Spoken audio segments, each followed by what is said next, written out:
Radio Kédougou, le journal avec Sotelma Militaire. Merci de nous rejoindre sur la 101.2. Bienvenue dans cette édition. Au sommaire, les élus de la nation ont adopté la loi portant statut de l'opposition politique en République du Mali. Ce vote intervient dans le souci de renforcer davantage le système démocratique malien. Des investissements pour renforcer l'armée malienne dans le nord du Mali pour la période 2015 à 2019. Le montant s'élève à plus de 1230 milliards de francs CFA.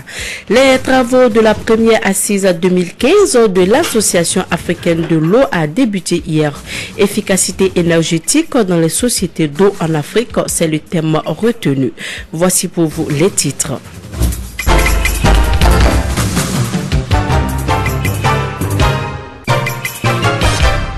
C'est par un vote de 140 voix pour, 6 contre et 0 abstention que les élus de la nation ont adopté la loi portant statut de l'opposition politique en République du Mali. Ce vote intervient dans le souci de renforcer davantage le système démocratique malien.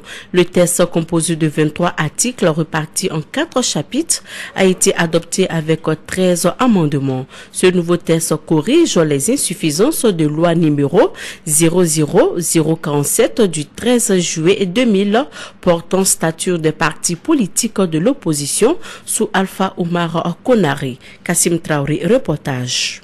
Le contexte de cette loi fait ressortir que l'opposition, composante essentielle de la démocratie, représente un caractère d'utilité publique. Moi, je pense que c'est une avancée démocratique. Il faut que l'opposition soit républicaine et quand elle n'est pas dans ses droits, elle ne peut pas pleinement jouer son rôle. Dans tous les pays démocratiques, il y a un statut pour l'opposition. C'est pourquoi l'opposition dispose d'un statut la plaçant dans un cadre normalisé qui garantit l'effectivité et la jouissance de ses droits et devoirs. Qu'elle confère certaines attributions au chef de file de l'opposition, qui a un cabinet qui a le même titre que le premier vice-président de l'Assemblée nationale. Bon, je crois qu'aujourd'hui, il va de soi que ce dernier aussi joue son rôle. Cette loi ressemble à un partage des gâteaux entre le pouvoir et le futur chef de l'opposition. Je pense que cette décision n'est pas bonne. Un chef de file de l'opposition qui aura les faveurs du pouvoir, rang de ministre, privilège du premier vice-président de l'Assemblée nationale, voyager avec le chef de l'État et le Premier ministre. Dans ce cas, le chef de file de l'opposition sera comme un membre du pouvoir en place. Tout le monde n'est pas de cet avis. Donner un statut à l'opposition ne veut pas dire que l'opposition ne va toujours dire la vérité au président de la République. Non. Même avec ces statuts-là, je pense que l'opposition va jouer son rôle. Le chef de file de l'opposition sera choisi dans les partis politiques qui a le plus grand nombre de députés. Cela par une lettre adressée au ministre de l'administration territoriale qui sera signée par le président de la République. Une loi au cœur des discussions. Les députés à l'Assemblée nationale ont voté ce week-end une loi donnant un pouvoir juridique au patron de l'opposition malienne. Il sera donc traité avec tous les honneurs dus à son rang sur le budget de l'État malien. Avant que le président de la République ne promulgue cette loi, les Bamakois se prononcent sur le sujet. Ils sont au micro de Mahamadou Kane. Vu ce que le Mali a traversé, je trouve que c'est une sacrée bonne avancée. Dans la mesure où l'opposition sera maintenant reconnue, aura un siège, ce qui va faciliter effectivement la vue de l'opposition au niveau du gouvernement. Et puis le gouvernement ne pourra plus se permettre de faire les choses n'importe comment. Ça va permettre à l'opposition d'avoir une mise sur toutes les décisions du gouvernement. Je pense qu'ils sont en retard. Dès que l'avènement de la démocratie, ça devrait être systématique, ça devrait suivre son cours. Ça permettra aux dirigeants de se corriger. Ah, tiens, on doit faire attention, l'opposition est là, ils vont nous indexer. Vous avez compris. Mais moi je pense que c'est vraiment salutaire. Les Maliens, il faut qu'on soit aussi vraiment éveillés pour la prise en charge de tous les problèmes qui existent dans notre pays. Il faut que l'opposition aussi ait la mentalité de changer la mentalité des gens. Et ça va se répercuter sur le comportement parce que les uns et les autres vont mettre à leur tête que tant qu'il y a l'opposition, donc le pouvoir qui est en place ne veut pas prendre certaines décisions. Un investissement de plus de 1230 milliards de francs CFA en 5 ans, c'est le montant fixé par la loi d'orientation et de programmation militaire. Cette loi a été adoptée à l'unanimité par les députés. Il prévoit un immense investissement pour l'armée malienne pour la période 2015 à 2019. Kassim Traoré, reportage. C'est la Commission défense nationale, de la sécurité et de la protection civile qui a été saisie au fond pour l'étude de ce projet de loi relatif à la loi d'orientation et de programmation militaire pour les années 2015-2019. Général Mahaman Touré, chef d'état-major général de l'armée malienne. Il me semble utile de rappeler la direction stratégique donnée par le chef suprême des armées visant à restructurer notre outil de défense en vue d'ériger des forces républicaines respectueuses de l'état de droit, dédiées à la sécurité et à la protection des citoyens maliens et de ses biens, constituant ainsi une valeur ajoutée certaine au processus démocratique. La crise au nord du Mali a été une occasion pour bon nombre de Maliens de savoir la grave crise que traversent les soldats maliens. La loi de programmation militaire vient à point nommé. Cette armée a besoin d'être équipée à hauteur des souhaits, équipée pour faire face à ses missions régaliennes. Aujourd'hui, on sait que le Mali est confronté au djihadisme. La nouvelle loi prévoit plusieurs séries de formations, de recyclage, d'équipement. Je suis pour le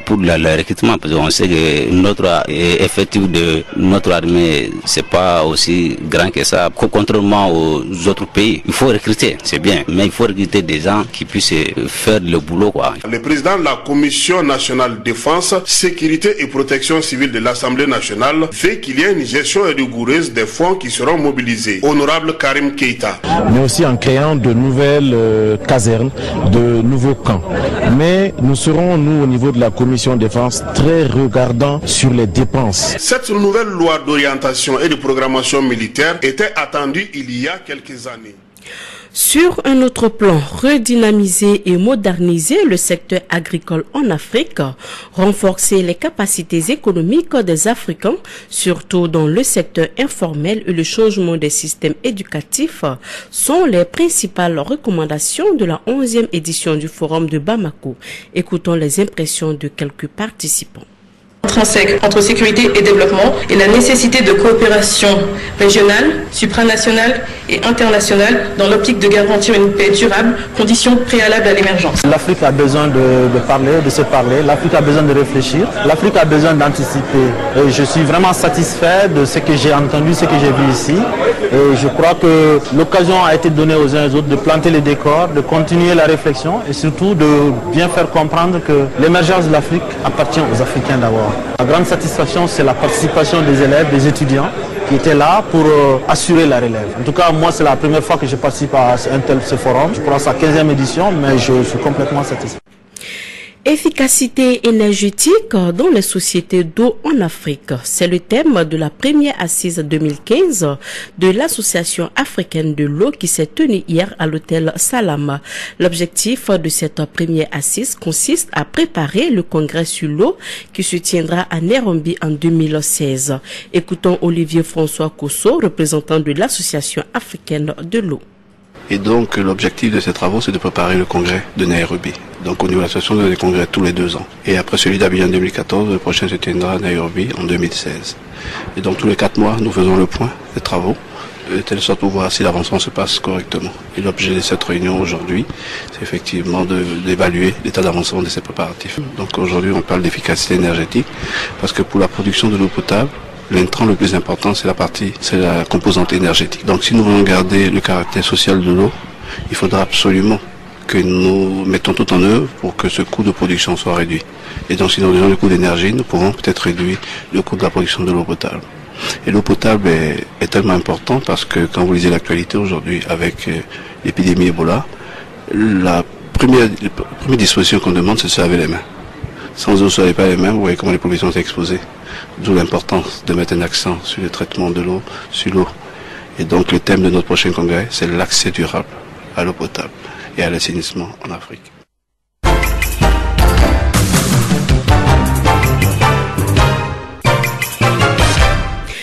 Galvaniser les militants et militantes de la Convergence pour le développement du Mali CODEM en vue des élections communales et régionales, réaffirmer le soutien du parti au président de la République. Tels sont les deux objectifs de la deuxième conférence nationale de la CODEM. Voici donc un extrait de l'intervention du président de la CODEM, Ouseni Amianguindo dit Poulou. Dans le cadre d'une alliance avec d'autres formations politiques, la CODEM a œuvré pour le règlement de la crise politique qui a donné lieu à la tenue des élections présidentielles et législatives. Aussi, voudrais-je profiter de cette tribune pour adresser au nom de la CODEM le soutien constant et sans réserve aux forces armées du Mali. La CODEM soutient sans réserve le président Ibeka. À titre d'illustration, le 12 février 2015, en recevant une délégation conjointe des Nations Unies et de l'Union africaine, le président Ibeka disait ceci: il n'y a jamais eu dans ce pays d'exclusion au motif ethnique, religieux, de la couleur de la peau. Nous sommes blancs et noirs au Mali sans complexe. Ces propos du président de la République Ibeka se passent de tout commentaire et traduisent réellement le sentiment de chacun des Maliens. C'est pourquoi la CODEM lance un appel à l'ensemble du peuple malien, classe politique, société civile, toutes les forces vives du pays, à se rassembler derrière le président afin qu'il demeure le premier rempart pour le règlement de la crise du Nord. Face à cette perspective politique, j'exhorte tous les responsables et militants du parti, à quelque niveau qu'ils se trouvent, de s'engager et de se mobiliser pour la victoire du parti.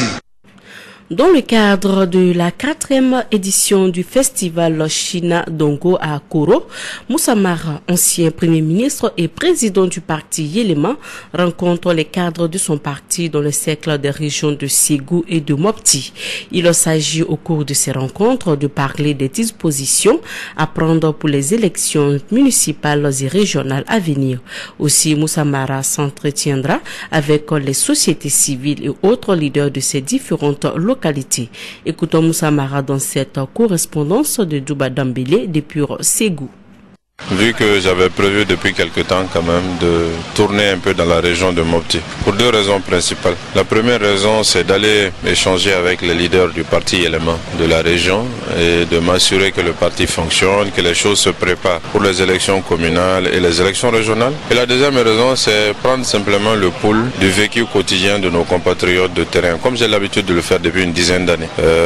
Discuter avec les gens dans les villages, les autorités religieuses, les autorités traditionnelles, leur apporter aussi des messages d'espoir, des messages pour que chacun puisse s'impliquer et qu'on soutienne les autorités, le chef de l'État, le gouvernement, pour qu'elles puissent conduire à bon port le Mali. Le pays a besoin de tout le monde. Le pays a besoin de l'implication de tous nos compatriotes partout sur le terrain. Donc c'est un exercice que j'ai l'habitude de conduire depuis pas mal de temps et donc que je retrouve avec bonheur maintenant que je ne suis plus, en tout cas actuellement, aux responsabilités publiques comme c'était le cas il y a quelques mois. Donc voilà les raisons pour lesquelles je vais aller tourner dans la région de Mopti et aussi une partie de la région de Ségou parce qu'on va s'arrêter à Bla, on va s'arrêter à San et dimanche, Inch'Allah, on viendra à Massina et à Ségou.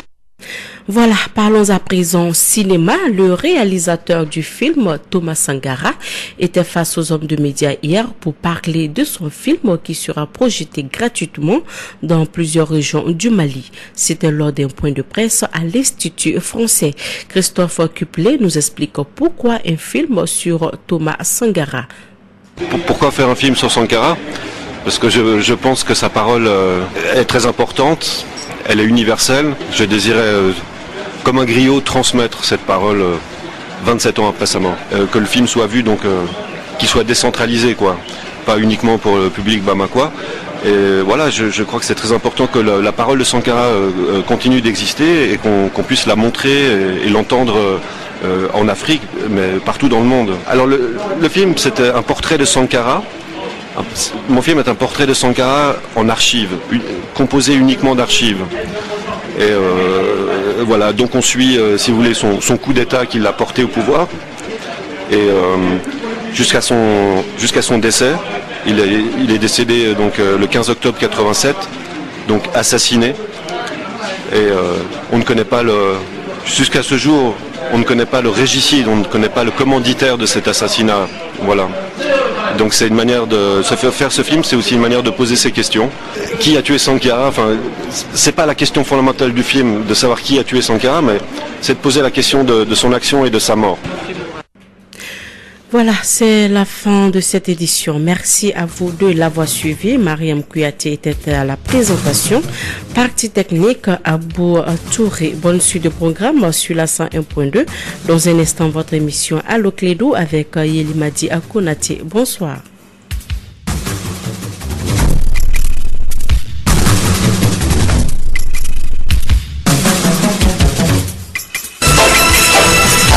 Radio Clédo, le journal.